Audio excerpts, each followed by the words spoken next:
Hello students, 11th class biology में आप सभी का स्वागत है।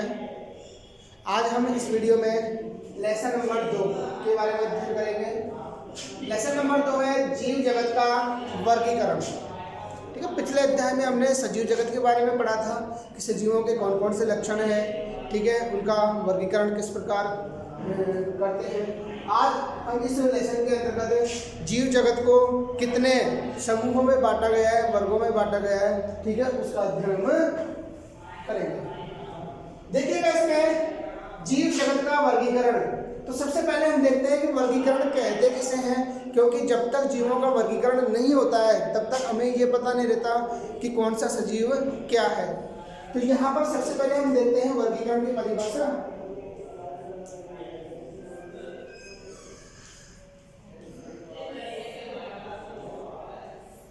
देखिए बेटा, वर्गीकरण की परिभाषा हम पहले भी बता चुके। सजीवों को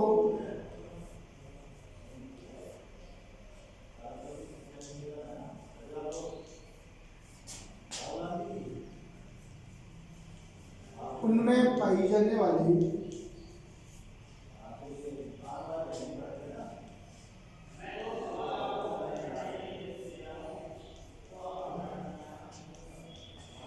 समानता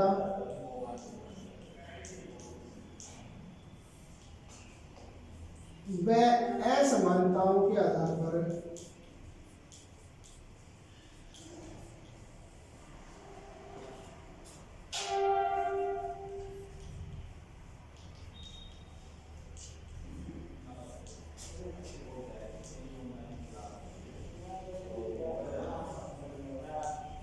विभिन्न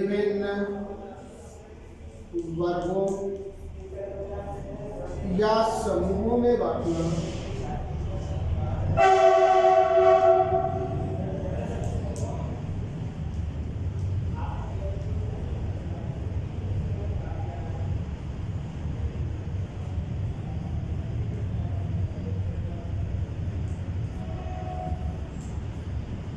वर्गीकरण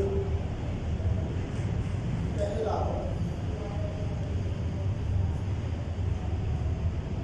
तो देखिए बेटा, यहाँ पर हमें वर्गीकरण के डेफिनेशन देखते हैं कि सजीवों को उनमें पाई जाने वाली समानता व असमानताओं के आधार पर विभिन्न वर्गों या समूहों में बांटना ही क्या कहलाता है, वर्गीकरण कहलाता है। तो इस वर्गीकरण के द्वारा हम जो सजीव हैं इनको अलग अलग वर्गों या समूहों में बांटकर उनकी पहचान कर लेते हैं तथा उनका अध्ययन कर लेते हैं। तो वर्गीकरण की आवश्यकता क्यों हुई?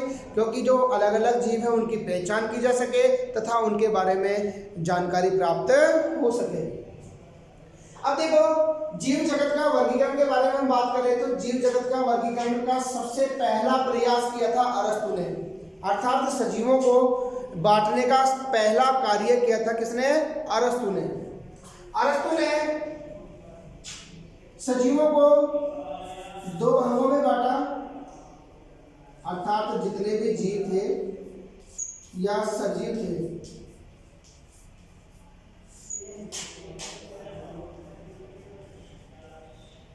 उनको पादप और जंतु। पादपों के अंतर्गत इन्होंने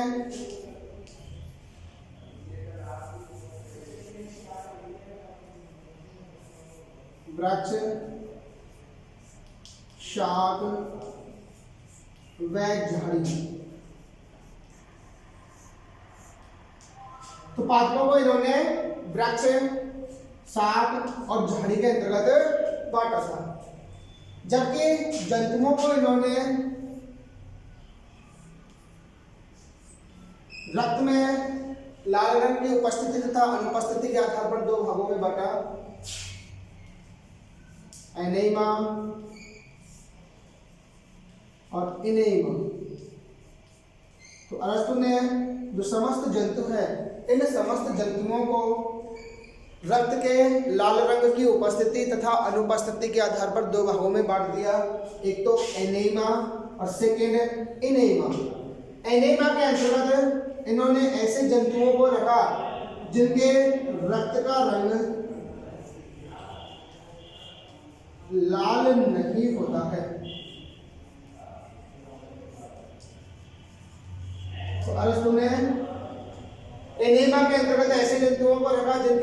रंग लाल नहीं होता है। फॉर एग्जाम्पल जैसे कॉकरोच, तो कॉकरोच के रक्त का रंग लाल नहीं होता, इसीलिए इन्हें एनेमा के अंतर्गत रखा गया। दूसरा है एनेमा, इसके अंतर्गत इन्होंने ऐसी जंतुओं को रखा जिनके रक्त का रंग लाल होता है, रक्त का रंग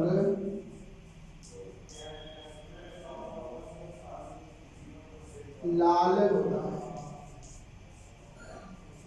फॉर एग्जाम्पल जैसे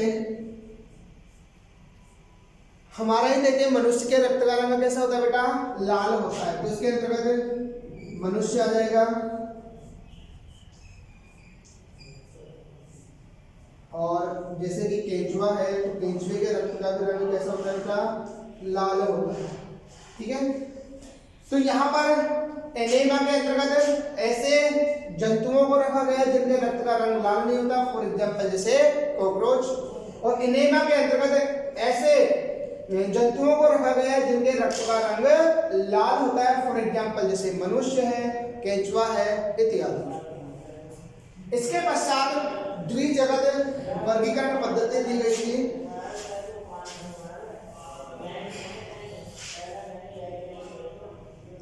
तो अरस्तु के पश्चात ये किसने किया बेटा, अरस्तु ने ये वर्गीकरण दिया था, अरस्तु ने।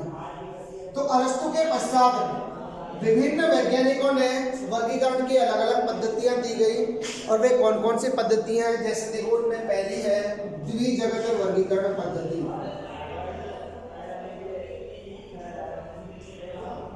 द्विजगत वर्गीकरण पद्धति,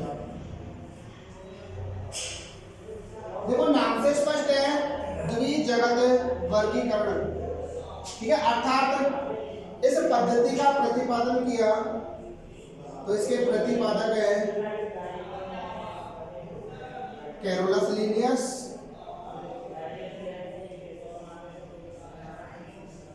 कैरोलस लीनियस।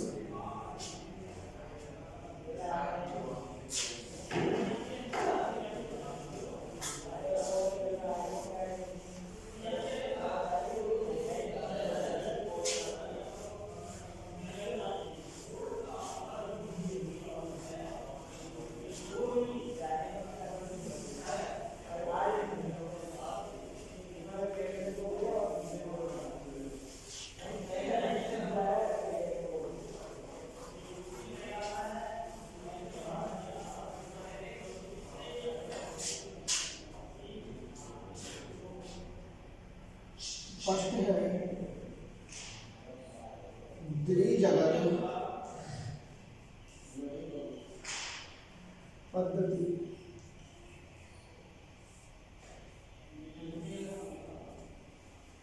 देखो इसके प्रतिपादक अभी हमने बताया, प्रतिपादक है कैरोलस लीनियस,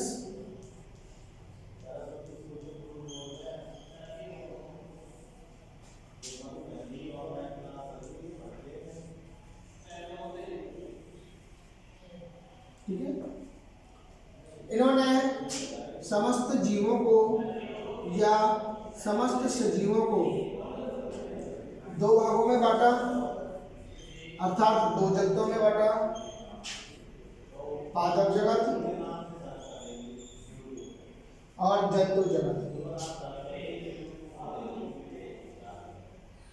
इसीलिए कैरोलस लीनियस की इस वर्गीकरण पद्धति को द्विजगत वर्गीकरण पद्धति कहा जाता है।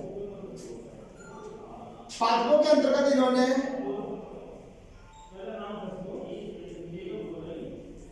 समस्त पादप, शैवाल, जीवाणु इत्यादि को रखा। ठीक है, जबकि जंतु जगत के अंतर्गत इन्होंने समस्त जंतुओं को रखा।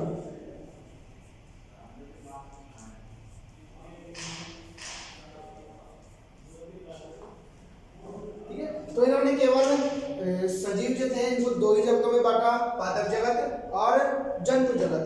पादप जगत के अंतर्गत इन्होंने समस्त पादप है, एक कोशिकीय, बहुकोशिकीय, शैवाल है, इसके अतिरिक्त प्रोकैरियोटिक जीव है जैसे कि जीवाणु, माइकोप्लाज्मा इत्यादि, इन सभी को किसमें रखा बेटा? पादप जगत में रखा। ठीक है।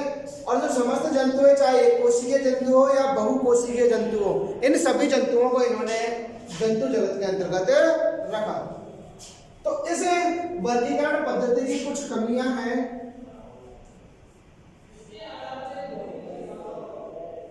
ठीक है। कमियों में जैसे कि नंबर 1 है, इन्होंने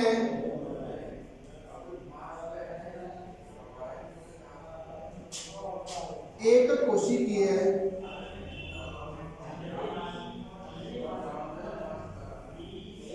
व बहुकोशिकीय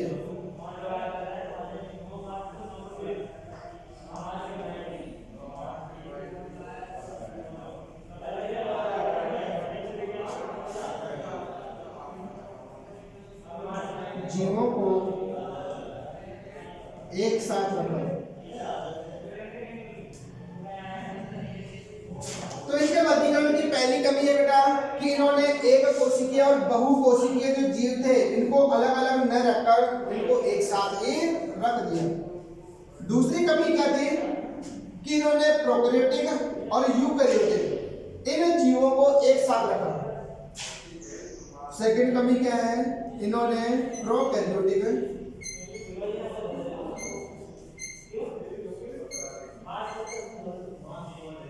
एवं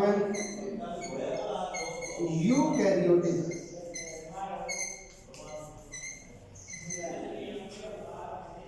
जीवों को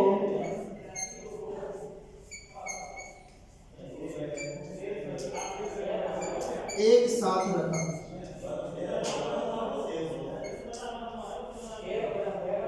नेक्स्ट, इनके वर्गीकरण की तीसरी कमी क्या थी कि इन्होंने स्वकोशी जैसे कि समस्त हरे पादप हुए, हरे शैवाल जो कैसे होते हैं बेटा? स्वकोशी होते हैं। ठीक है। और विषमकोशी या परकोशी है, स्वकोशी में विषमकोशी जैसे कि कवक। तो इन्होंने कवकों को भी किसमें शामिल किया था बेटा? पादप जगत में। ठीक। तो इन्होंने स्वकोशी और विषमकोशी पादपों को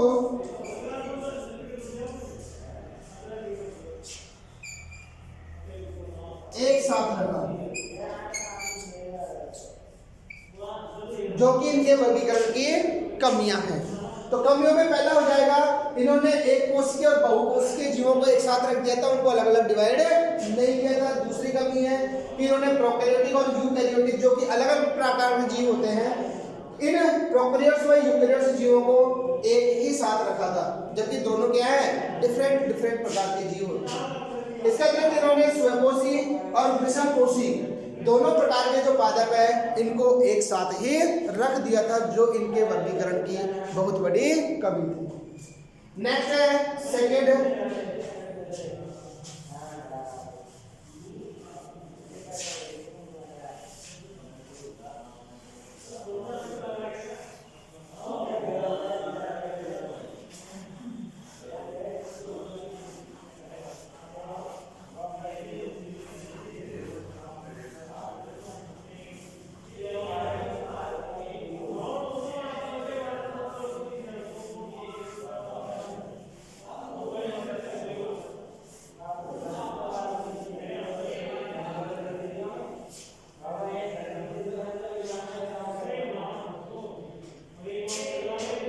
सेकेंड वर्गीकरण पद्धति है त्रिजगत वर्गीकरण पद्धति।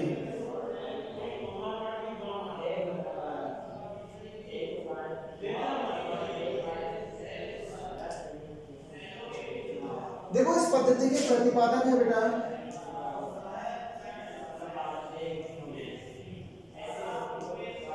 प्रतिपादक है हिकल इस वर्गीकरण पद्धति का प्रतिपादन किया था हेकल नामक वैज्ञानिक ने। इन्होंने समस्त सजीवों को 3 जगतों में बांटा।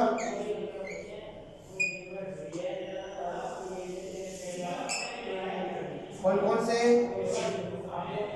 पहला है प्रोटिस्टा,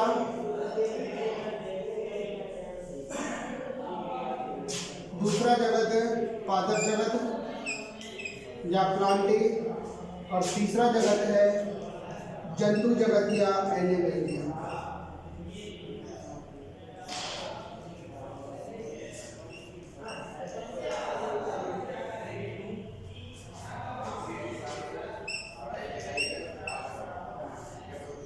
तो देखो यहाँ पर सबसे पहले जो एक कोशिकीय जीव थे, इन एक कोशिकीय जीवों को एक अलग जगत में रखना का जो श्रेय जाता है वो किसको जाता है? हेकल नामक वैज्ञानिक को, जिन्होंने सबसे पहले एक कोशिकीय जीवों को पृथक करने का कार्य किया था। तो इन्होंने जगत प्रोटिस्टा के अंतर्गत एक कोशिकीय जीवों को रखा। तो यहाँ पर इन्होंने समस्त एक कोशिकीय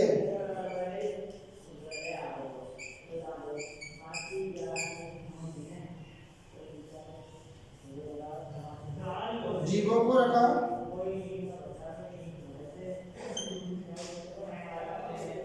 पादप के अंतर्गत इन्होंने समस्त हरे पादप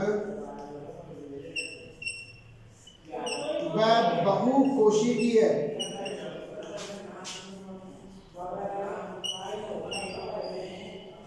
शैवाल, जीवाणु, कवक इत्यादि सभी को किसमें रखा गया? पादप जगत अर्थात प्लांटी के अंतर्गत। जंतु जगत या एनिमेलिया के अंतर्गत इन्होंने समस्त बहुकोशिकीय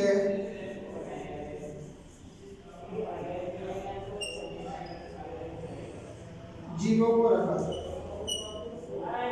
जगत एनिमेलिया में इन्होंने जितने भी बहुकोशिकीय जीव थे, इन समस्त बहुकोशिकीय जंतुओं को रखा। बहुकोशिकीय जंतुओं को रखा, क्योंकि जंतु जगत के अंतर्गत या एनिमेलिया के अंतर्गत जितने भी जंतु हैं, प्राणी हैं, इनको यहाँ पर सम्मिलित किया गया है। तो एक कोशिकीय जंतु और एक कोशिकीय शैवाल, इन सभी को किसमें रखा? जगत प्रोटिस्टा में। तो यहाँ पर पहली बार प्रोटिस्टा जगत की उत्पत्ति हुई, जिसके अंतर्गत समस्त एक कोशिकीय जीवों को रखा गया। अब इस पद्धति की भी कुछ कमियां हैं। हालांकि इस पद्धति के अंतर्गत एक कोशिकीय सजीवों के लिए अलग जगत प्रोटिस्टा की रचना हुई, लेकिन फिर भी इसकी कुछ कमियां हैं। जैसे फर्स्ट है, इन्होंने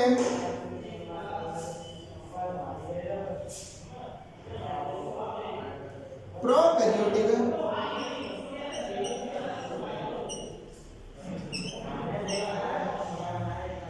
व यूकैरियोटिक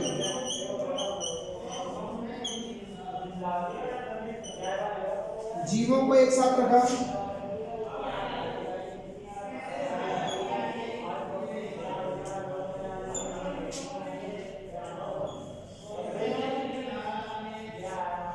तो इनके वर्गीकरण पद्धति की पहली कमी हो गई कि इन्होंने प्रोकैरियोटिक व यूकैरियोटिक जीवों को एक साथ रखा था, जबकि प्रोकैरियोटिक और यूकैरियोटिक जीव अलग अलग प्रकार के होते हैं।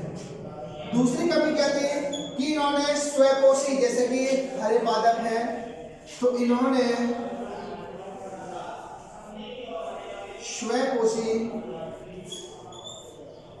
यानी कि हरे पादप एवं विषमपोषी, जैसे कि कवक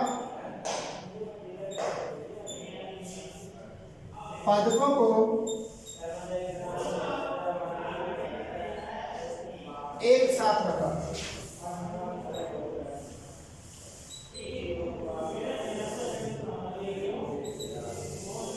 इनके वर्गीकरण की कमियां हैं। तो इन्होंने भी क्या किया कि स्वयंपोषी और विषमपोषी जो पादप थे इनको एक साथ रख दिया, जो कि गलत है, और प्रोकैरियोटिक और यूकैरियोटिक जीवों को भी एक साथ रख दिया, जो कि गलत है। नेक्स्ट अगली वर्गीकरण पद्धति है बेटा चार जगत पद्धति।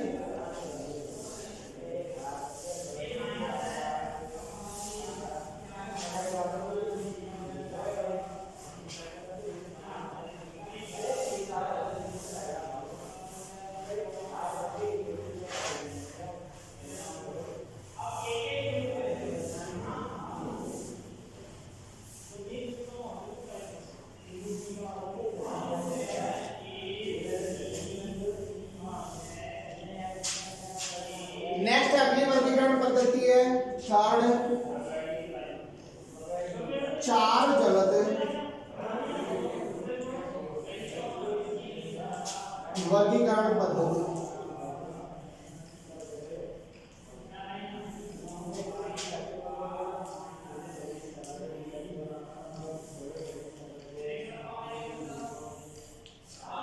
देखो चार जगत वर्गीकरण पद्धति के प्रतिपादक है कॉपलैंड, तो इसके प्रतिपादक हो गए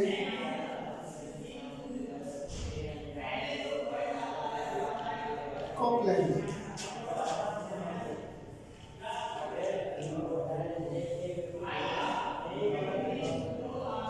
तो कॉपलैंड नामक वैज्ञानिक ने समस्त जो सजीव हैं इनको चार जगतों में बांटा।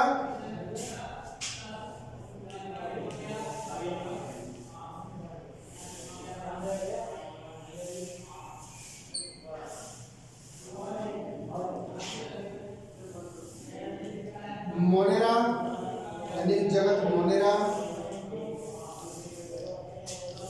जगत प्रोटिस्टा,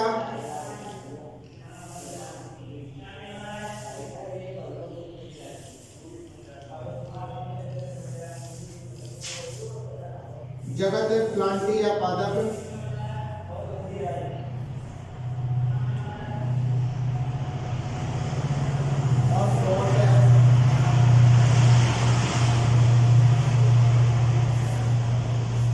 जंतु जगत या एनिमेलिया।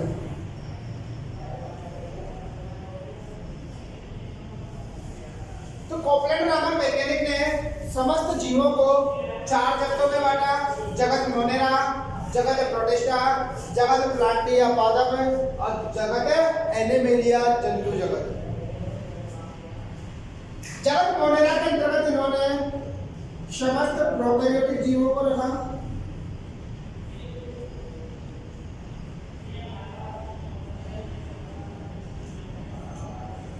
इसको रखा बेटा समस्त प्रोकैरियोटिक जीवों को।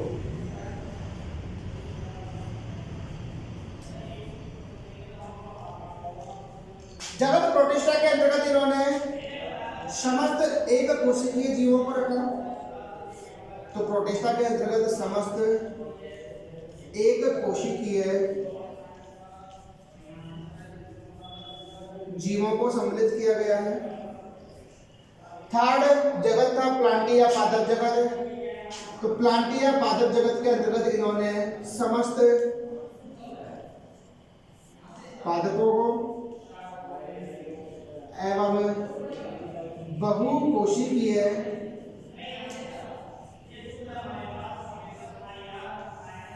शैवाल तथा कवकों को शामिल किया। नेक्स्ट और लास्ट है जंतु जगत। इस जगत के अंतर्गत इन्होंने समस्त बहुकोशिकीय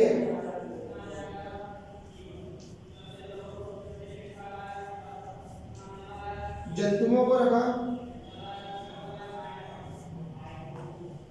तो यहां देखो कॉपलैंड ने समस्त जीवों को चार जगतों में बांटा, जगत मोनेरा। इस जगत के अंतर्गत इन्होंने जितने भी प्रोकैरियोटिक जीव थे, जीवाणु थे, माइकोप्लाज्मा, नीलाधीश शैवाल, इन सभी को इसमें रखा मोनेरा जगत के अंतर्गत। तो यहाँ पर कॉपलैंड नामक वैज्ञानिक ने जो हेकल ने त्रिजगत वर्गीकरण पद्धति दी थी उसमें कुछ सुधार करते हुए प्रोकैरियोटिक जीवों के लिए एक अलग जगत की रचना की जिसे मोनेरा जगत कहा गया। तो इस जगत में इन्होंने समस्त प्रोकैरियोटिक जीवों को रख दिया। नेक्स्ट दूसरा जगत था जगत प्रोटिस्टा, जिसमें एक कोशिकीय जीवों को रखा गया। पादप या प्लांटी जगत थर्ड, इसमें समस्त पादप तथा बहुकोशिकीय शैवाल, क्योंकि जो एक कोशिकीय शैवाल थे, इन एक कोशिकीय शैवालों को यहाँ से हटाकर किसमें रख दिया, प्रोटिस्टा में। तो यहाँ पर केवल इन्होंने बहुकोशिकीय शैवालों को रखा। इसके अतिरिक्त इन्होंने कवकों को भी इसी पादप जगत के अंतर्गत सम्मिलित कर दिया। चूंकि कवक अभी हमने बताया विषमपोषी होते हैं, इसीलिए इनको यहाँ रखना तर्कसंगत नहीं था। नेक्स्ट है जंतु जगत या एनिमेलिया। इस जगत के अंतर्गत इन्होंने समस्त बहुकोशिकीय जंतुओं को रखा। तो जितने भी एक कोशिकीय जंतु थे, इन एक कोशिकीय जंतुओं को किसमें रखा, जगत प्रोटिस्टा में। तो इस वर्गीकरण पद्धति की भी कुछ कमियां हैं। कौन कौन सी कमी है देखो, तो इसकी कमियां इसमें फर्स्ट है, इन्होंने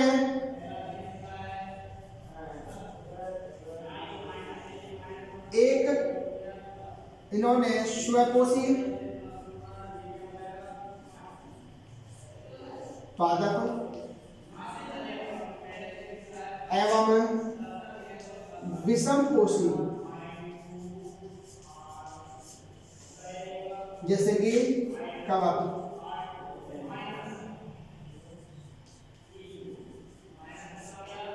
पादपों को एक साथ रखा।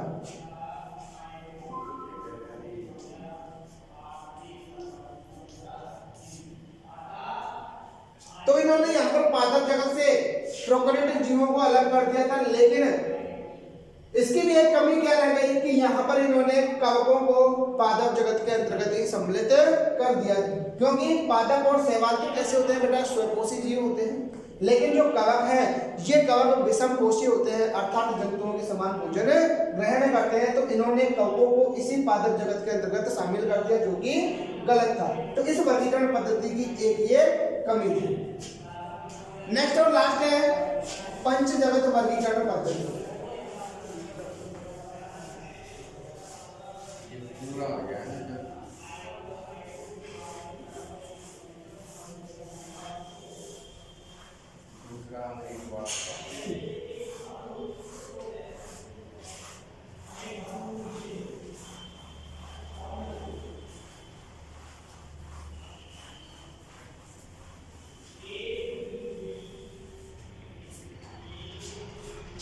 नेक्स्ट इसमें चौथा वर्गीकरण है बेटा पंच जगत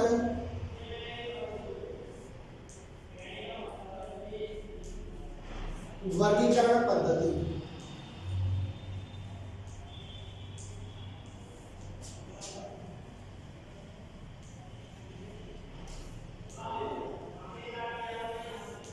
तो वर्गीकरण की यह पद्धति सर्वाधिक मान्य है, ठीक है। इस वर्गीकरण पद्धति के प्रतिपादक थे, इसके प्रतिपादक हो जाएंगे, प्रतिपादक है इसलिए रॉबर्ट एच विटेकर,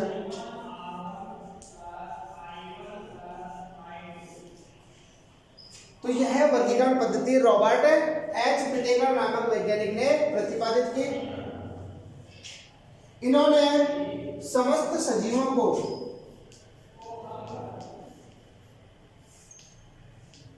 पांच जगतों में बांटा।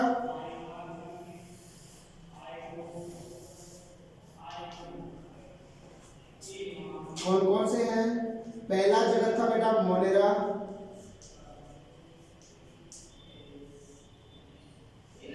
सेकेंड जगत प्रोटिस्टा,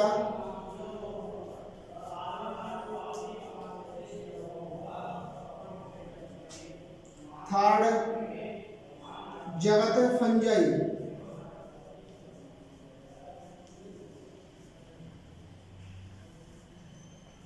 फोर्थ जगत प्लांटी या पादप,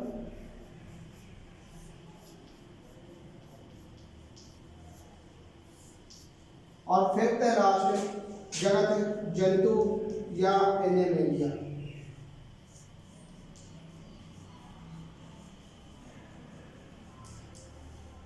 इन्होंने समस्त सजीवों को या जीवों को 5 जगतों में बांटा। जगत मोनेरा, जगत प्रोटिस्टा, जगत फंजाई, जगत प्लांटी और जगत एनिमेलिया। तो यहाँ पर आरएच विटेकर ने एक अलग जगत की रचना की कवकों के लिए, जिसे क्या कहा, फंजाई। ठीक है, तो यहाँ पर जगत मोनेरा की यदि बात करें, इस मोनेरा जगत के अंतर्गत समस्त प्रोकैरियोटिक जीवों को रखा।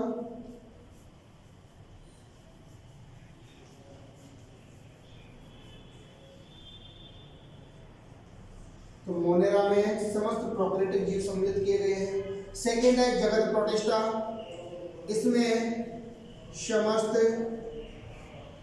एक कोशिकीय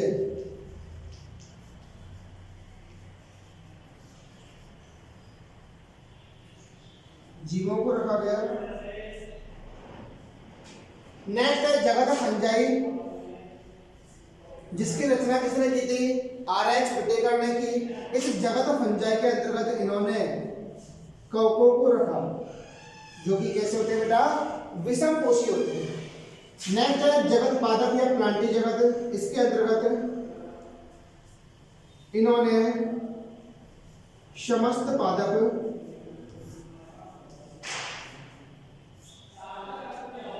वह बहुकोशिकीय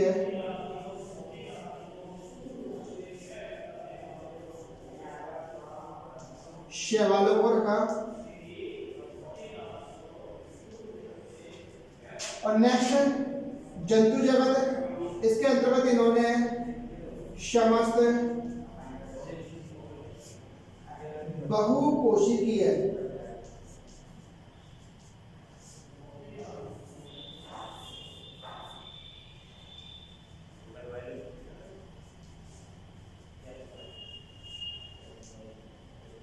जंतुओं को रखा।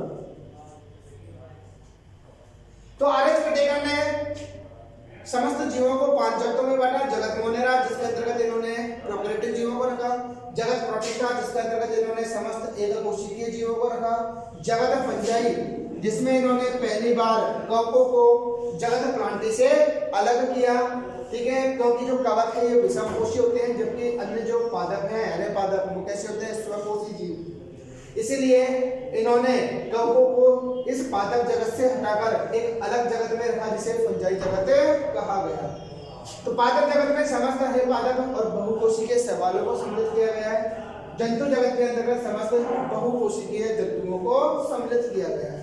तो यहाँ पर आरएच विटेकर की बात करें तो इन्होंने जो पंच जगत अवधारणा दी थी, इस पंच जगत अवधारणा का उद्देश्य क्या था, इन्होंने समस्त जीवों को कुछ आधारों पर वर्गीकृत किया, जैसे कोशिका संरचना,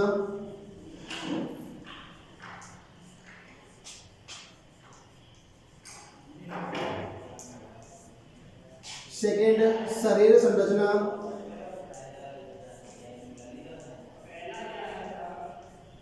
नेक्स्ट थर्ड है पोषण विधि,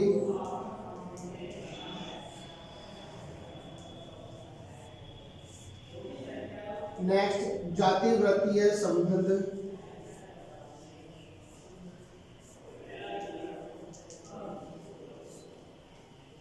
फिफ्थ है जनन की विधि,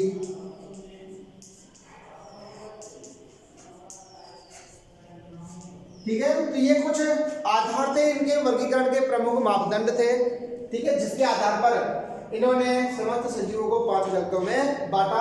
तो इनके वर्गीकरण के कौन कौन से मापदंड थे, पहला था कोशिका संरचना, सेकेंड शरीर संरचना, थर्ड पोषण की विधि, नेक्स्ट फोर्थ जाति वृत्तीय संबंध और फिफ्थ है जनन की विधि।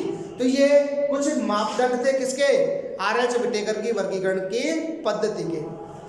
अब अपने सिलेबस में पंचजगत वर्गीकरण पद्धति के अंतर्गत प्रत्येक जगत का डिटेल से स्टडी है, जो हम नेक्स्ट वीडियो में करेंगे। तो इस वीडियो में इतना ही। थैंक यू बेटा।